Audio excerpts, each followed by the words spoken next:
Welcome to Time with Death. This video is for informational purposes and in no way meant to glorify or condone violence. In today's video, we'll be discussing the murder of Sergio Antonio Gutierrez. Gutierrez was shot and killed on Sunday, February 2nd, 2003, in the 6600 block of Tujunga Avenue in North Hollywood, according to LA County coroner records. Ruben Manuel Iniguez was subsequently arrested and charged with the murder. The following is the evidence at trial.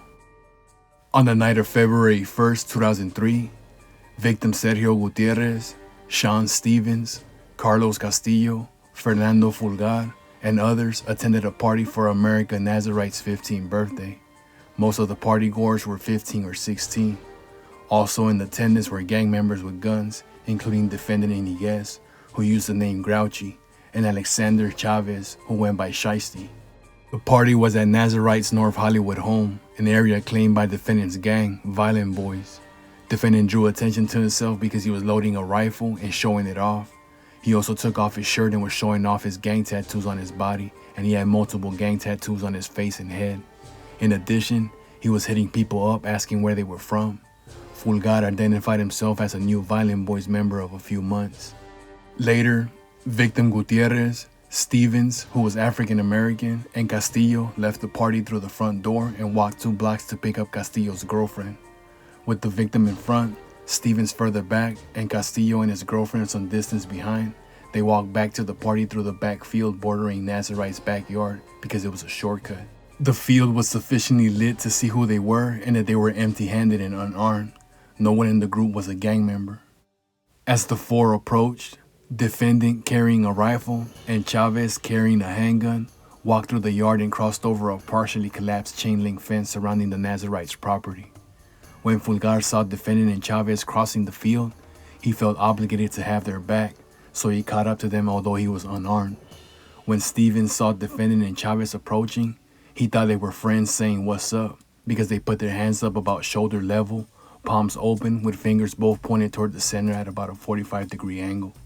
A police gang expert testified at trial that Vineland Boys use a hand sign in which they show their index and middle fingers in the shape of a V. Then defendant and Chavez stopped walking, took off their t-shirts and wrapped them around their arms. Chavez started shooting a handgun and defendant dropped to his knee, and after Chavez had shot multiple times, started shooting the rifle. After the first of about 20 shots were fired, Castillo and Garcia dropped to the ground and Stevens and the victim ran. Stevens was hit in the arm, and the victim was shot in the chest and later died from his injuries. The shooters then ran to a BMW parked nearby. A couple of days after the shooting, defendant, Chavez, and defendant's brother drove up to Fulgar. They all got out and defendant pulled Fulgar aside, telling him to keep his mouth shut. About 2 weeks later, defendant was arrested. Fulgar was arrested a few days after defendant and shortly thereafter began cooperating with police.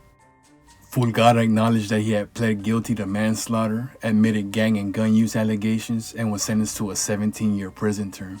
He testified against defendant under a grant of immunity. Fulgar testified that on the night of the shooting, he heard someone say to watch out for anyone from Pacoima, a rival of the Vineland Boys, and that defendant indicated there might be some trouble from this gang. After Fulgar testified against defendant at trial, LA County Sheriff Deputy Peter Bringus took defendant to his cell. The deputy heard defendant tell another inmate, Luis Rojas, to find out if there were any Southsiders in the main lockup. Defendant identified Fulgar by name and gave specific descriptions of his tattoos.